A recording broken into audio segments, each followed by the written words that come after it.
Hello, folks. Welcome back to the Podcast Digest. This is Dan Lizette, of course, but I figure you already know that. Thank you for joining me again for another great conversation and another behind-the-scenes look at a great podcast. And that's exceptionally true today with this guest for episode 79. One of my favorite shows is called The Longest Shortest Time. You may have heard of it. It's a wonderful, insightful, eye-opening show that I've truly fallen in love with in a fairly short amount of time, and no pun intended there.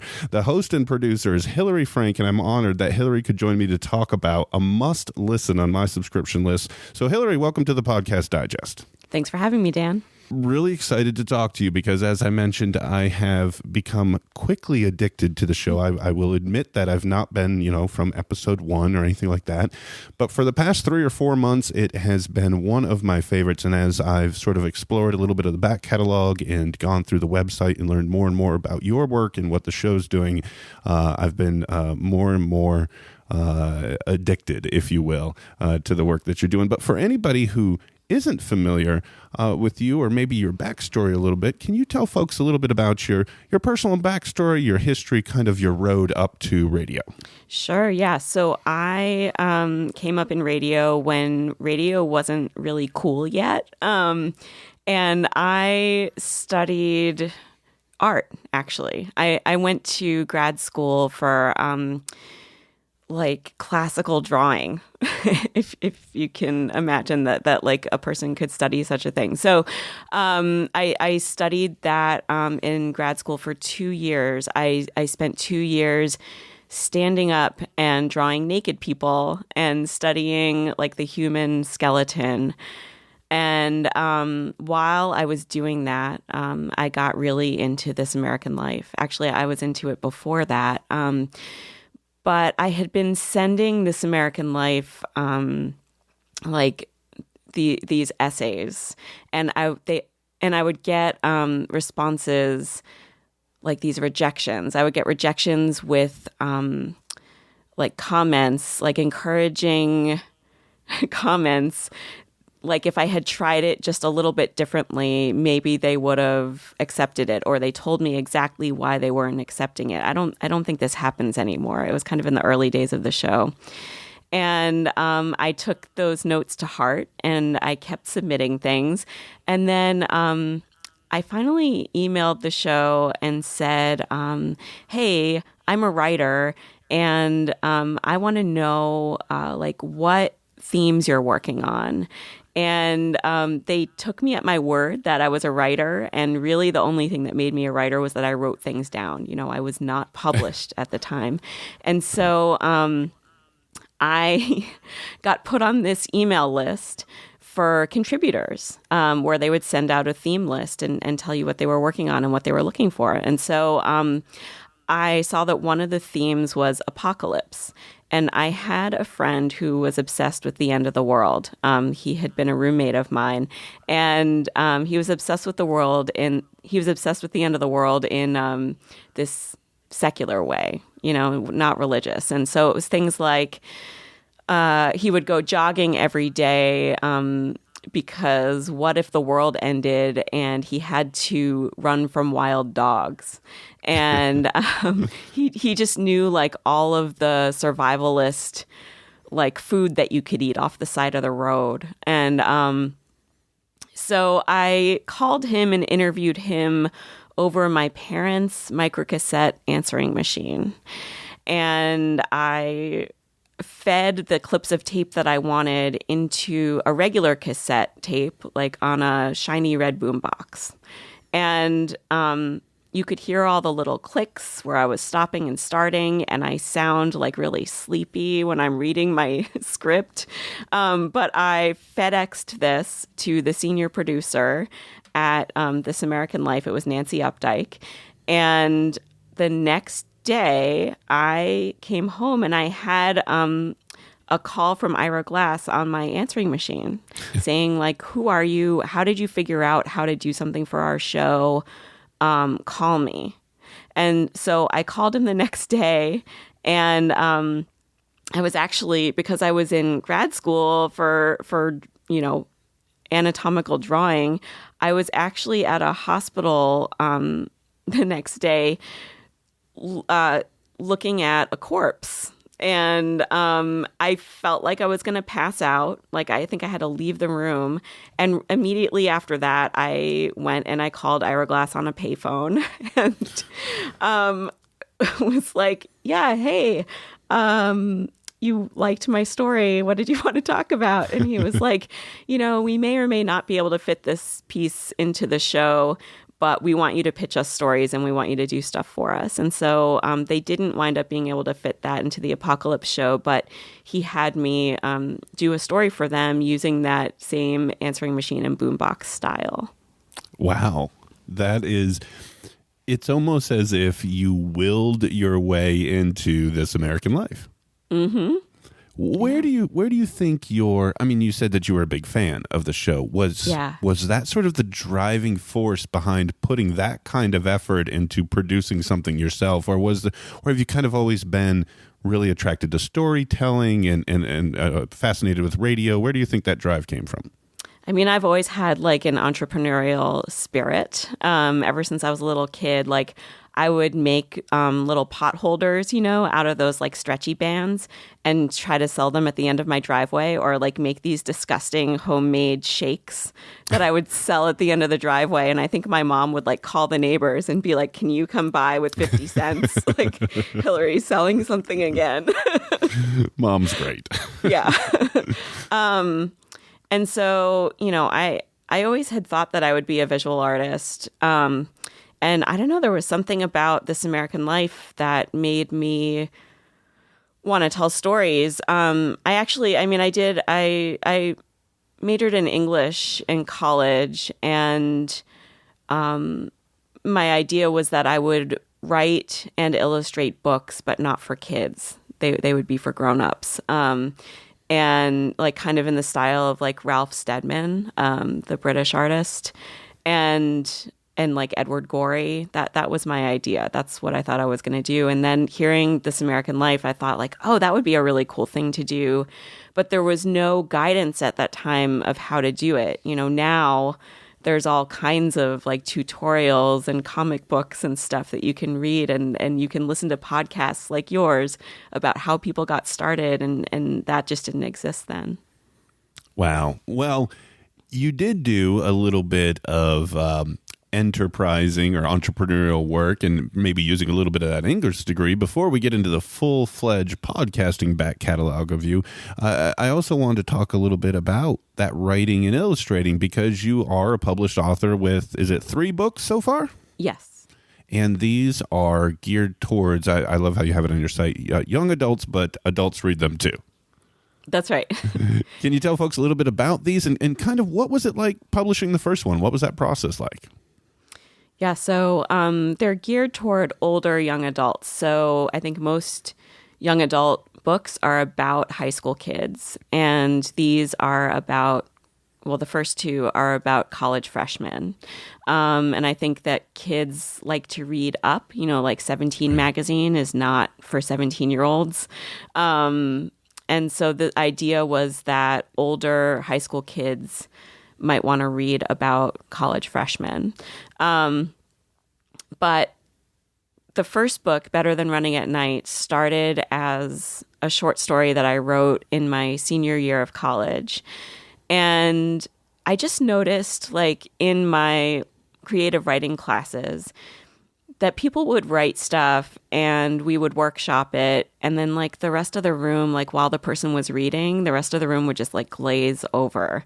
And I thought, well, that sucks, like, we should be writing stuff that makes people really interested. That's the whole point of this. Like, why write it? Why bother if people aren't going to be like excited to listen to it? And so I decided I was going to try to trick people into wanting to hear it. And so I divided the story up. It was like 20 pages. I divided it all up into little vignettes. So it was like a paragraph long to maybe 2 or 3 pages long tops for each vignette. Each one had some kind of interesting title. And each one also had a little illustration, little like black and white spot illustration. And I considered like attaching little baggies of candy to each one just to like sweeten the deal. I didn't go that far. But I passed the story out to the class like you were supposed to, and I read, and I found that at the end of that reading, several classmates asked if they could hang on to their copy. And that was a new thing for me. I had never had that happen. And I wound up sending that story to an editor at Houghton Mifflin, and hadn't heard from her for a few months. And I checked in with her. I think I emailed her and said hey, just wanted to see what you're thinking about this. And I got this very terse email back that was like, Hillary, thanks for sending that story. When we're interested in things, it takes us a little longer to get back to people. And I was like, oh, you okay. wouldn't think that way. And she wound up sending me this very long letter back that said, just ask me a bunch of questions. And I had never had an experience with a professional editor before. And I always thought editing was like a person tells you what to do. A person tells you how to fix it. And instead, she just asked me a lot of questions of where are the parents in this story? Why are they absent? Or could they be involved? Why does the main character feel this way about this guy? And so it was a story. It was kind of like an anti-love story about this girl who loses her virginity to a guy dressed as the devil. And it gets a little bit explicit, and it's also just really absurd. It's about a girl who goes to art school and learns that art school isn't always about making art. It's sometimes about absurd performances that don't make any sense, and putting on a show. So I wound up writing a longer version, like a novel length version of this book that answered all of this editor's questions. And I sent that back to her, and she said, well, we would like to publish this. And I continued to work with her on it. And that was 2002, if I'm reading correctly, correct? That was published? Yes. And then 2004, you had a second book out. That's right. That one's called I Can't Tell You. And that one, I went more in the experimental direction, and it's about a guy who stops talking, is sort of a self-imposed mutism, where it's sort of self-punitive. He's mad at himself for something that he did, and he thinks that it's all because he opened his big mouth and said the wrong things, and so he stops talking for a little while. I think it's about 6 weeks or something. He stops talking. And so the book follows his notes back and forth with people while he's not talking. But it's not only notes. It's things like he gets in a pudding fight with this girl that he has a crush on. And so then you see splatters of ink to indicate that. Oh, that's different. That sounds interesting. That sounds really, well, that's the experimental part, right? That's right. Taking it from a different perspective. And then I was curious, there was a 6-year gap. Was this more or less when radio started to consume your time? Yeah, I kind of switched on and off, between freelancing in radio and doing books. And I think for a while I was freelancing a lot of stories, and then I was taking on projects. I needed a stable income, and I was not getting that from books, and I was not getting that from freelancing stories. And so I was trying to take on longer term things. And so that included working on an audio tour of public art in Philadelphia, and teaching a little bit. And I worked on a podcast for the Penn Graduate School of Education, and I was an editor at the show Weekend America, which doesn't exist anymore. But I was an editor with them for a little while. Well, let's talk about some of that radio experience and some of the podcasting. We mentioned your initial entry into This American Life, but take us from there up to Longest Shortest Time's launch. Sort of during that time window, what were some of the things you were involved with, some of the shows, some of your favorite projects? Yeah. So I freelanced for pretty much every show you could think of. I did a lot of work for Studio 360, for Marketplace. I worked a little bit for the NPR shows, Morning Edition, All Things Considered, Day to Day, Week in America. I helped Jonathan Mitchell launch The Truth. Oh, big fan. Anybody who had heard my conversation with Roman Mars a couple of weeks back, Roman and I both talked about The Truth, and we both love that show. Yeah, that was really fun. So that started as a story that Jonathan Mitchell put on Week in America, and I was his editor. And then when that show got canceled, we decided to launch our own thing based on that story. And I named The Truth. Actually. Oh, really? Yeah. That's cool. It's a small world. Yeah. And then leading up to The Longest Shortest Time, I mean, I had a kid. My book came out right around the time, my third book came out right around the time when I had my kid. And, I took a little bit of time off. I had a pretty rough delivery and recovery from childbirth. It was, I had an episiotomy, which means you get cut. And somewhere along the line, those stitches busted. And a week after giving birth, I was recut and stitched in the doctor's office. It was really a crazy experience. And I was not able to walk for the first couple months of my daughter's life. And it was so painful. It was really hard for me to even sit up in bed. And I lived in this apartment in Philadelphia where my bedroom was on the second floor and the bathroom was on the first floor. And, a person needs to get to the bathroom, especially a person who's nursing and needs to do sits baths after giving birth. And so we set up an air mattress in the living room, which was a very, very dark living room. And I literally lived on that air mattress for 2 months during the beginning of my daughter's life. And so I couldn't sit up to get into the right position to breastfeed. I had to learn to do it lying down. I couldn't change her diaper because I couldn't get up. I couldn't give her baths. And some of these things might sound to some moms lucky you didn't have to change diapers. But I felt like I couldn't be the kind of mom that I wanted to be. And it was really hard. And we moved actually 4 months after she was born. So not that long after I started being able to walk again.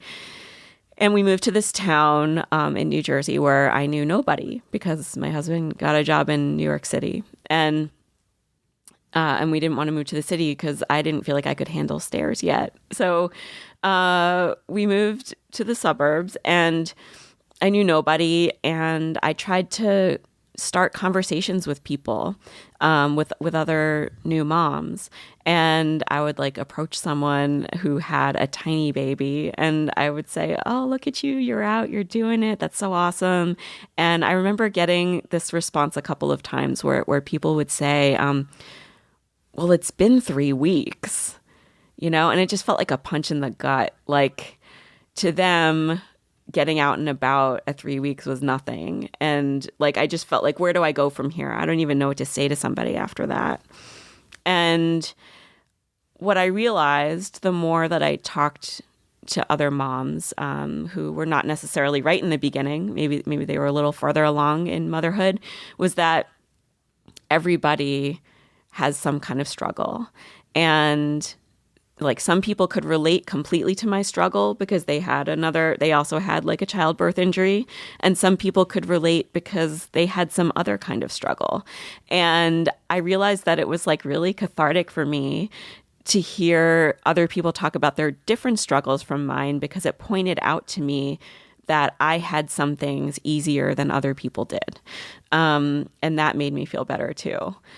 So I started recording these conversations with other moms, and I thought of it as like my calling card, because like media was changing so rapidly, radio was changing so rapidly, and I wanted to be able to prove that I could keep up when I was ready to enter the workforce again.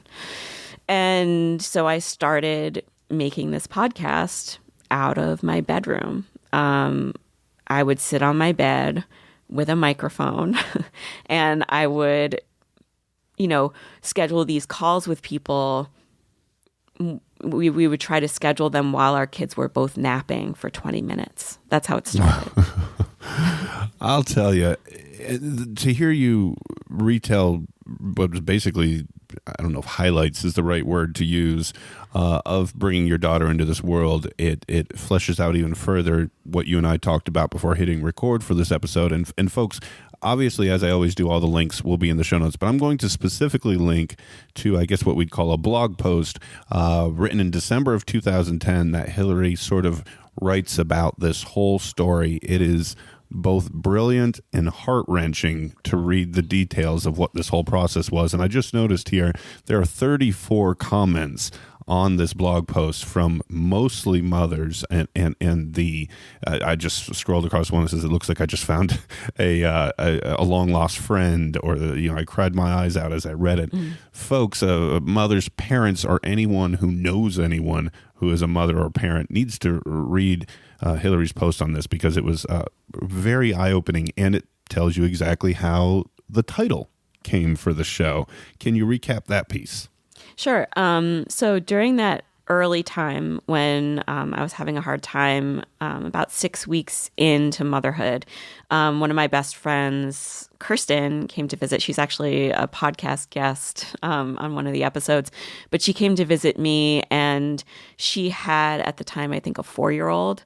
And I think I said something to her like, I feel like this is the beginning of the rest of my life. Like the rest of my life is going to be like this forever.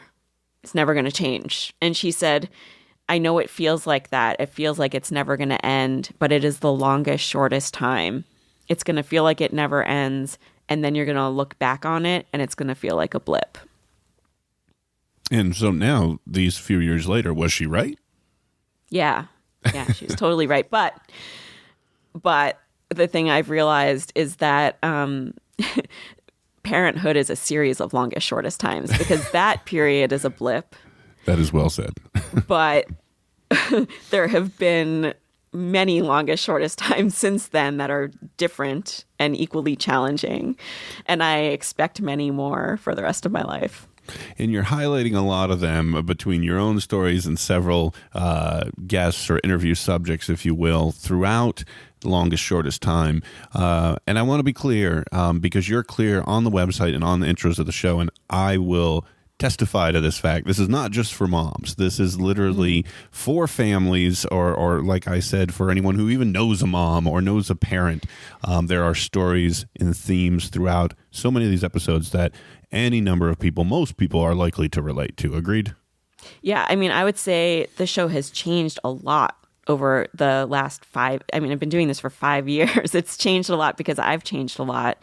And so in the beginning, I think I would say I was definitely like trying to speak to new moms, although it was appealing to people other than new moms. And then as I expanded the show to be more about just family, everyone's got families. I feel like it's the most universal topic in the world, and I have lots and lots of non-parent listeners because we all have families. And so I feel like the show is just super relatable. That's for sure. And you have covered so many different topics. And you mentioned starting out maybe a little more new mother centric, but it has expanded into all this. Was this, you mentioned sort of as you changed, what other factors kind of came into sort of broadening the scope? Because, and I'm going to be referencing the website many times. I'm a huge fan of it. It's so well organized and so chock full of information. You got a topics link right in the middle, and you've got all kinds of different topics where people can kind of find articles or episodes that they're interested in. But sort of as it grew, kind of how did you go about choosing sort of which areas you covered, and what was that like? So, ideas come to me in a few different ways. And I would say the first way is like stuff I'm going through or stuff that friends have talked to me about. So that's one category. Another is other people whose work I admire, and I see, you know, like some thread of family in what they're talking about, whether it's about their kids or about their relationship with their parents. And then the third way is listeners write to me. And this started happening very early on. You know, right from the beginning, I started saying, if you have a story that you want to share on the show, then send me an email. And I started hearing from strangers right away. And so when I read something that someone has submitted to me that's like, that just makes me see the world a little bit differently. And I can tell it right away when I see something like that. I think I'm afraid that some people think when I say I'm looking for surprising stories, I think their interpretation is that they think I'm looking for the most horrible, difficult Shocking, experience imaginable. And that's not what I'm looking for. Some of the stories are quite sad, I think, on the show, but also I'm looking for things that surprise me. And so that's where a lot of the stories come from. And I'm going to guess a little bit that maybe some other ideas are brought forth by members of the team now, because you mentioned the show's growth. I know that you're not a solo operation in a bedroom on the bed anymore. There are a few other individuals, and I want to talk a little bit about the production process. But I think before we do that, maybe let's talk a little about people involved in it. So who joined the team, and what kind of roles do they play? So, for 4 years, I worked on the show by well, let me think about that. Maybe about 3 years I worked on the show by myself. And then I joined WNYC, and I got the opportunity to hire a producer, and her name's Joanna Solitaroff, and she was with me for a year and a half. And now I am at Earwolf. And I have a new producer. Her name is Abigail Keel. And part of her job is bringing ideas to me and sorting through listener pitches. And I have an editor, Peter Clowney, who actually, he works for Gimlet. But I've been working with Peter for as long as I've been in radio, which is at this point 16 years. And so Peter and I worked together when I was reporting for Studio 360, and he was running Weekend America when I worked there. And we just were just a great fit. And he just, out of the goodness of his heart, has agreed to continue editing me, and he makes time for me on off hours. And so he brings a lot to the table. And now I have like an editorial board that I've formed, which includes Peter and also Anne-Marie Baldonado, who is a longtime producer at Fresh Air. She produces the TV and film segments, and the other person on the board is Antonia Akitunde, who runs a great website called Mater Mia, which is about the intersection of motherhood and career, and it's all about women of color. Excellent. So with all of these people coming together to sort of lend a hand in the process, if you will. I was hoping maybe you could take us through generic episode, if you will, kind of from sort of idea to publishing. How many hours, days, weeks are we looking at here? Sort of, are you going out doing a lot of the interviews or others? What's that process look like? So, Dan, you are catching me right in the middle of figuring that all out. Oh, great. Like, we relaunched January 13th, and I was pretty much working solo for a little while. Right. Up until that point, Abigail just came on at the end of January full time. So, Gotcha. So here we are in the middle of February. It has not been that long. Well, how about this? During those first 3 years when it was just you, how would you go about sort of all the steps and process of putting out this show? It had to be arduous, I would imagine. A lot of work would go into this. Sure. So like in the beginning, for the first few years, I only put out 20 episodes. And I would do it whenever I felt like it. I didn't do it on a schedule. I did it, I wanted it to be something that I was proud of, and I was still like a full-time stay-at-home mom. I was making money by tutoring kids on their college essays, so I had kind of another job, and so I just was like fitting it in when I could, and I didn't really have time for it, so I had to want to do it. And so the process was I would pick someone I wanted to interview, and I would interview them, and then I would, log the tape, transcribe it, and kind of come up with a story structure and then script it. And at first, I didn't really do any scripting. I just would speak into the microphone when I wanted. I would like write out some bullet points of what I wanted to say, and I would talk, and then I would edit that into the interview. And if I didn't like how it sounded or I wanted to say something different, I'd go back to the bed with the microphone and re-record, myself talking again. And I really think that is what made me learn how to read in a way that sounds natural, or at least I hope I'm sort of sounding more natural now. I think when I listen back to my older radio stories, I cringe because I feel like I sound too reedy. Script reading. But but I think that practice, sort of by necessity of not having the time to script anything, forced me to have to learn how to talk into a microphone with ideas in my head of what I wanted to say and just like figure out a way to say it that sounded natural. Now I'm weekly. This is new. I was every other week up until recently, and now I'm weekly, and it is a scramble. It's weekly is a grind, and we're getting used to it and figuring out how to do it. But the thing is, we turn in a show, like one just dropped, last night.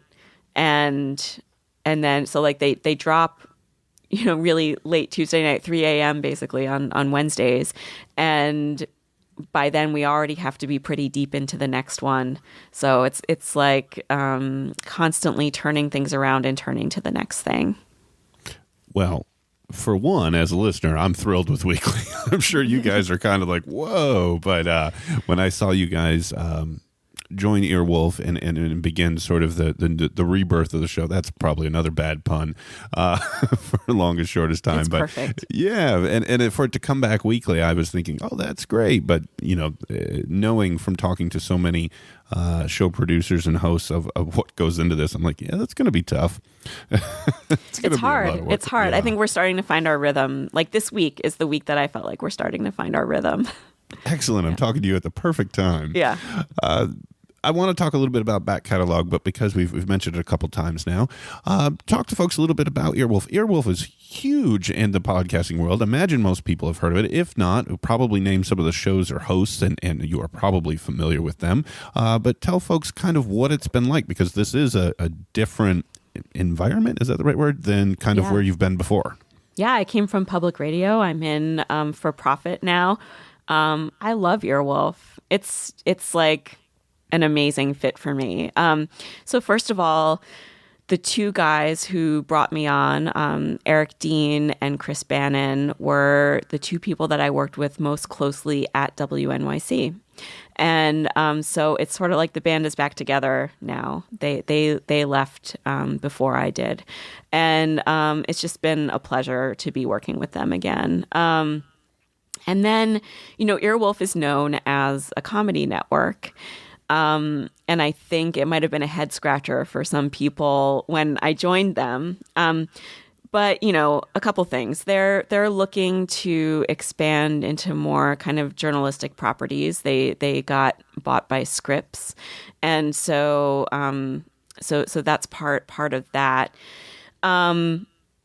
But also, I felt like it was a really good fit for me because, I think people might think of me as like a more serious person because a lot, when I started my show, it was at a time in my life when things were feeling very serious. But I also think that my show has a lot of humor, and that's part of the title. The shortest part is about, the way that things start to feel like a blip is because they start to feel absurd. And my sense of humor is super absurdist, and I just spend my days making absurd jokes. And this felt like the perfect trajectory for the show, to go in a direction where I would have more access to comedians and collaborators around me who were thinking about comedy and absurdity. And there's so many great people over there. I mean, and you mentioned kind of their stable of shows. I mean, I'm a huge Question of the Day fan. That spent some nice time over, the top of the iTunes charts. Of course, you've got Lauren Lapkus over there with special guest and just Comedy Bang Bang. I mean, it's a great sort of family of shows. They may be comedy centric now, but you can see with a lot of these other ones I just mentioned, that expansion is happening, and they are definitely a big player, if you will, in the world. So I think it's a great home for you guys. Thanks. Yeah, and I got to Chris Gethard is starting a show there, and he's a fantastic comedian, and I got to do a show with him where we do a lot of crowdsourcing of audio with the audience, and one of my favorite things to do was ask audience members to record their kids asking absurd questions, like unanswerable questions, like, yes. Do dinosaurs go to heaven or hell? And what will happen if I don't have a shadow? And one kid asked, am I the real Batman, in Batman voice? And I got to play those questions for Chris Gethard and have him use his improv comedy chops to try to answer them. That was a great episode, and he was such a trooper. How many of them he took like straight faced, like just went in with an authentic response. Like it was excellent. That was a great episode. I loved it. Thanks, and that's gonna be a recurring cool series. Yeah, that'll be great. So great segue on to some of the episodes. You're 73 in, if I'm counting correctly at this point, maybe 74 by the time folks are listening to this, possibly. Looking back, going all the way back to the beginning, I've mentioned, and I talked a little bit from the outset in my intro, that some of these episodes are very, very important, covering important topics, and I imagine there is a relatability with a particular segment of the audience that may feel as if you or the show's content are really speaking to them. I'm curious, looking back, what some of the listener feedback has been on this. I can imagine, I mentioned just on your original blog post there, some of these 36 comments and sort of the impact you could tell just that post has. What have you heard from some listeners of the show over the years? Well, the most rewarding thing is when listeners tell me they feel like the show has gotten them through a hard time. I think that when anyone is going through a hard time, no matter what the topic is, the first thing that you want to hear is a person in your ear telling you you're not alone. And I think radio has the capability of doing that, especially like now with podcasting. People are listening in earbuds mostly, and I think that literally is like a person in your ear telling you a story, making you feel like you're not alone. And so that's been some amazing feedback I've gotten. On Twitter, we see a lot of people reporting that they listen to the show on their commute, and that like, yeah, I'm the person crying on the subway because I'm listening to The Longest Shortest Time. And I always ask, like, crying in a good way, and they say yes. So I like that. Yeah, I mean, it's just been mind-blowing to me the way that people say they can relate to the show. I feel particularly proud of the feedback I get from non-parents and people who tell me they love the show because it either helps them to like understand their childhood better and their parents' relationship with them better, or they don't have kids and their friends do. And I think it can be really hard for parents and non-parents to remain friends after kids enter the picture. And I see a lot of people telling me that the show helps them understand their friends who have kids better and has helped them preserve their friendship. One person in particular, this woman, Rachel Garcia, wrote to me. She and her partner have a band, a 2-person band, and they, because of listening to the show, they don't ever want to have kids, and they were having trouble relating to some really close friends. And after listening to the show, they felt so much more like they could relate to them that they wrote a lullaby for their friend's kid and put it on their debut album. Wow, that's cool. Mm-hmm. It's just got to warm the heart. Mm-hmm. Yeah. So let me ask you, after you had your daughter with that difficult, bringing her into the world being such a difficult process, and then you decided to start this show, as you told about, sitting by yourself on the bed with a microphone. Now, you'd already had the prior experience with a lot of big shows as a freelancer, so you knew what it was like to be a part of that. But when you started this, on your bed, did you ever foresee where you are now, these 5-6 years later? No, of course I didn't. Even in the wildest imagination, did you think, because right now, if anybody doesn't know, Longest Shortest Time is, you guys are doing phenomenally well on the charts at this point. Now a part of Earwolf, getting a lot of great exposure and feedback, and now it's weekly. I mean, I can't imagine that you could have foresaw this. No, I mean, like, I couldn't have predicted that even podcasting would be doing as well as it is. Like, I don't know if you're putting yourself in the mindset of, like, what things were like 5 years ago. Like, I wrote an article for Transom, transom.org, which is a place where radio people convene to talk about radio. I wrote an article about how it was not possible to make a living as a podcaster, and that I had like a very committed audience, and that this was not a viable way for me to make money, and that I was going to have to, I think I was like, I'm going to have to quit. and this, like, I think I floated the idea of a podcasting network. I didn't call it that, but I was like, why don't we all band together and make this something? There are so many of us. Why don't we like get together and like make a show that involves like, a compilation of all the best podcasts, and then maybe like public radio can air that. And like, but I remember people saying to me, like, that's a good idea, and people are talking about things like that, but it's just never going to happen. So no, I did not see myself sitting here right now talking to you at like a real professional microphone about my podcast that is weekly. It's got to feel great, though. It's got to feel great. Yeah, definitely. Looking at that back catalog, were there any particular episodes that you had maybe the most difficult time with? And you can interpret difficult in whatever way you like, maybe difficult to produce or put together, or, obtain all the interviews and what have you, or maybe just one that was personally affecting in just telling the tale. Anything that stands out? Something that I told on the show? Yeah, or maybe something that impacted you personally by telling the story, or maybe something that was just really hard to actually get out into the world for some technical reason or what have you. Kind of a horror story of this podcasting journey. I mean, it always feels like a horror story to get the show out on time, but it's just, I mean, it's a horror story to like be parenting a toddler and trying to get a show out.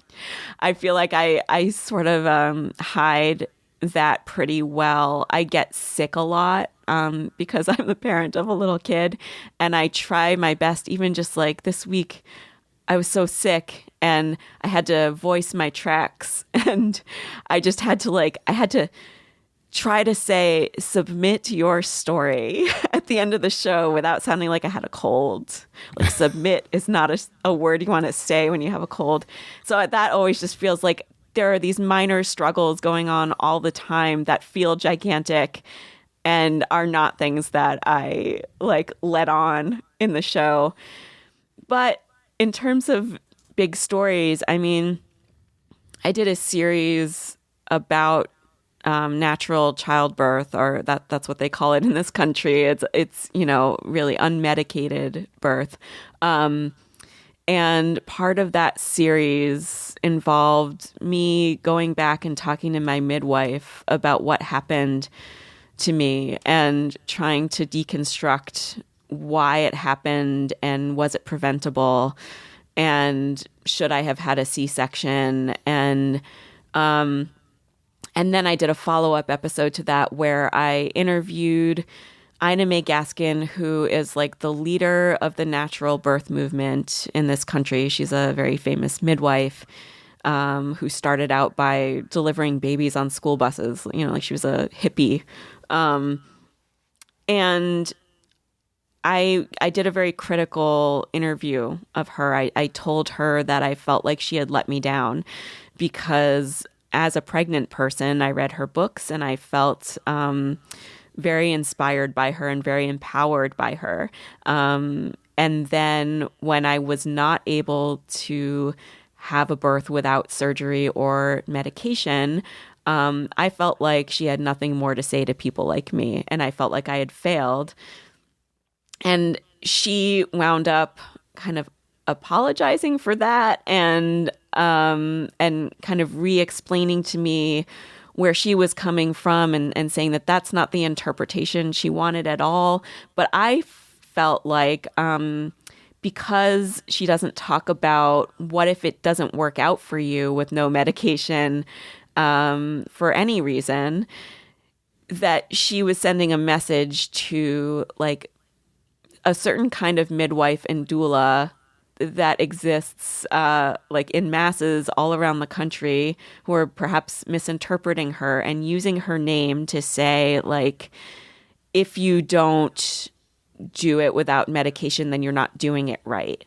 And that was emotionally difficult to put those stories out there. I felt very exposed, and those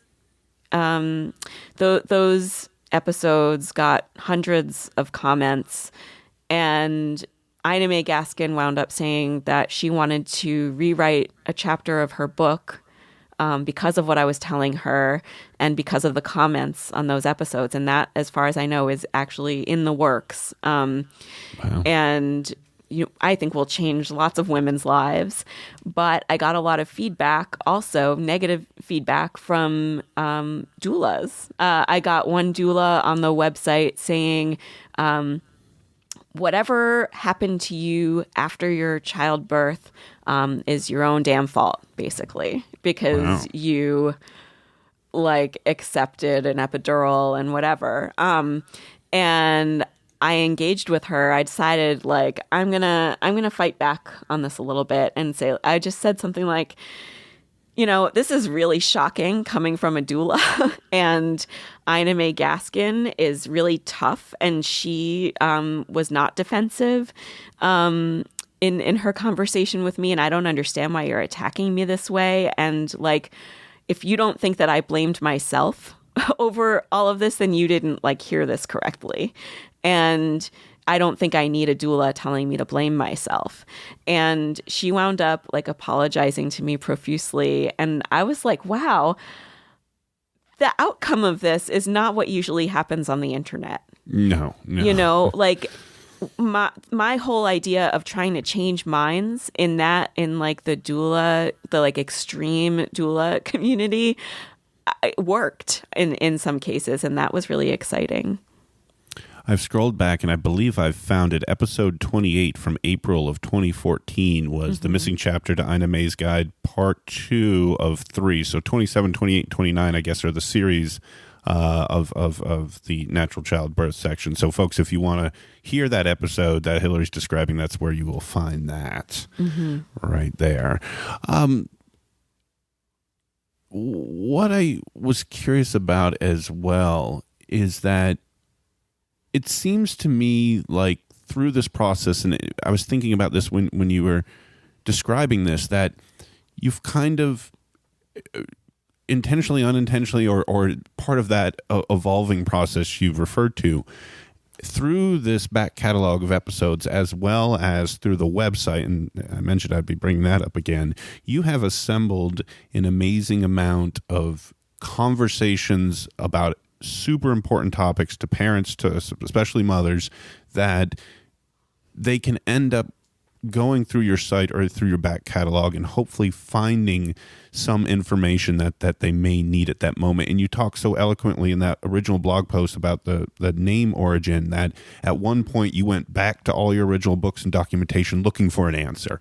And I'm wondering, is that kind of another part that you had that had grown out of this experience, was that you feel as if now you can start to bring some of this information that you were so desperately looking for back then out to others who might be looking for it? Definitely. I mean, I think, like I said, I think the first thing you want to hear when you're going through something hard is a voice in your ear saying you're not alone. And then I think the next thing you want is some help. And there's all kinds of help available to people going through parenthood struggles that are not immediately evident. I mean, it's an oversaturated market for sure. There's lots of parenting materials out there, but I think that most of them are really divisive. I think most of the like parenting books by quote unquote experts are designed to make parents believe that if you don't do it according to the method of the author, then you're doing it wrong. And that, I think, is responsible for the, like, quote unquote, mommy wars, which is like a term that I can't stand. So I think that what parents need is real evidence-based supportive information. And so whenever we do a show about some issue-y topic, and not all of them are about that, it's mainly like storytelling, but whenever we do something that has an issue behind it or like a big topic behind it, we will post resources within the blog post for that episode. And then we also throw a bunch of those resources onto the website in the footer with the main resources section. I mean, I also want to say, like, we try to do explainers in fun, interesting ways that would be fun and interesting to people other than mothers, because I think that a lot of these topics would be like there would be more information available and more support for mothers if the general public understood what mothers were going through. For example, breastfeeding or recovering from a C-section. I think that people don't really understand the emotions and like the physical stuff and like how that stuff impacts your psychology and your work. And so the way that I've tried to tackle these things is I've tried to do these explainer pieces that where I send childless men on missions, like fact-finding missions. And so I've done this twice so far, and I'm planning on doing more of them. I sent Sean Cole from This American Life to a breast pump hackathon at MIT, where he learned about like what the problems were with the existing breast pumps and what was needed to improve them. He had never seen a breast pump in his life, and I sent him to like go figure this out and explain it to me. And then I sent Ian Chillog from the podcast How to Do Everything to a C-section simulation where there's this woman who, as part of her childbirth education class, picks like a birth partner to come and lie on a table, and she kind of acts out a C-section on them. And the idea is to get like the couple to understand or to know what to expect in the event that they have an unexpected C-section. So Ian had to come back and explain. Thanks. So Ian had to come back and explain that to me. And so I think of these as like explainers for the public and for moms who might need information. There's information there for them, but there's also information for people who will never experience these things, so that they can be supportive to the people in their lives who do experience them. Let me ask you this, and this may go without saying based on what you just said, but I was hoping maybe you can expand on it a little bit. It's not out as the time we're sitting down, but last week's episode, as folks are hearing it, is with a gentleman by the name of Andy Anatko. He's a writer for the Chicago Sun-Times and a technology podcaster. The only thing I love better than great storytelling podcasts are technology thing. That's just my little addiction. And as a writer and as a technology podcaster, he deals with a lot of that kind of internet craziness, if you will. And he said to me that one of the things he had to realize in his writing and his podcasting in order to be able to make sure he was approaching the topic matters correctly was to sort of redefine and recategorize his role as a writer or as a podcaster as almost an educator.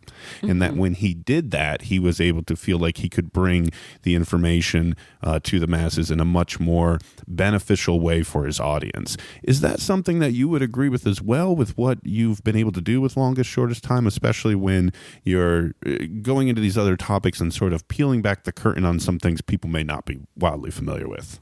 Yeah, I guess so. I never thought of it that way. But definitely when I'm thinking about something that's more of like an explainer piece or has that element to it, I'm looking for the facts that are surprising to me when I dig them up.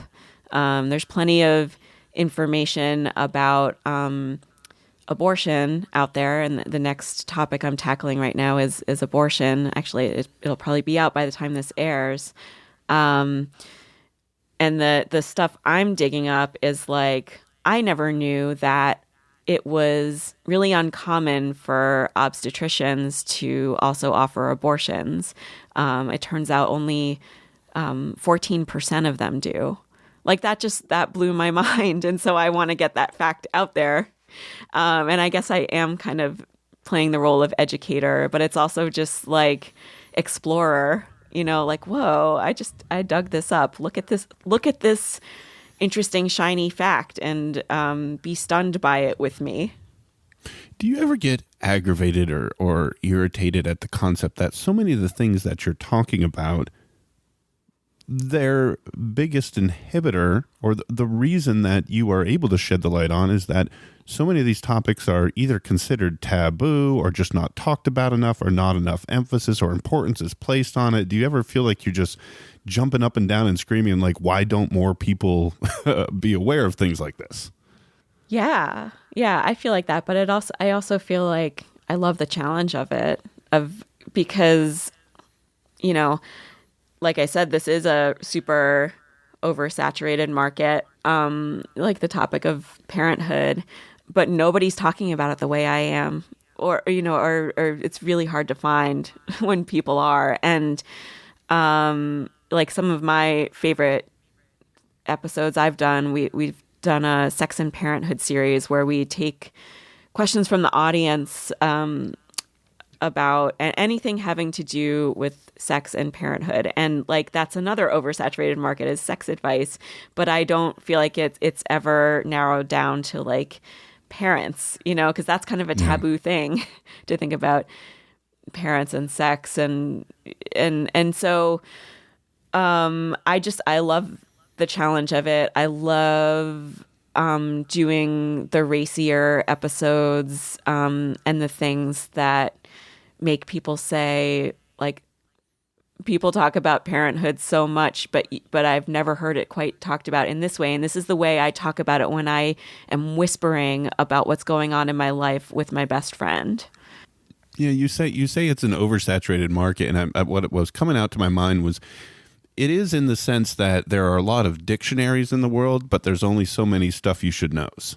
You know what I mean? Like, there's a ton of reference material in this area, right? I mean, there's a ton of, books or advice or what, but you are telling stories and having a conversation that most people don't hear those stories or hear those conversations. Sure, there's a ton of reference materials, but I think, like you said, this is different and important. And I think anyone who's not listening to this right now needs to check it out. Oh, well, thank you. Well, before we go, Hillary, I want you to take just a moment, if you would, tell everybody where they can find, if you want to tell them about your site, your social media stuff, your books, everything we've talked about. How can they find your work? Yeah, so go to longestshortesttime.com and you can subscribe in iTunes or whatever podcatcher you use for the podcast. We also have it streaming on the website.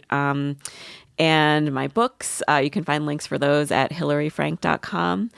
And you can find us on Facebook, and you can find us on Twitter at longestshortest. Perfect. Hillary Frank, thank you so much for taking the time to talk to me. I really, really appreciate it. Thanks. I've enjoyed it, Dan. Great, folks. That'll do it for episode 79 of the Podcast Digest. Come back next week for another great conversation, behind-the-scenes talk of your favorite podcast. Until then, my name's Dan Lizette, and I will talk to you then. Thank you for listening to the Podcast Digest. You can follow the show on Twitter at PodDigest. Like the show on Facebook at facebook.com/The Podcast Digest. Email the show feedback at thepodcastdigest@gmail.com. And you can find all the previous episodes and exclusive blog entries at the show's website, thepodcastdigest.info.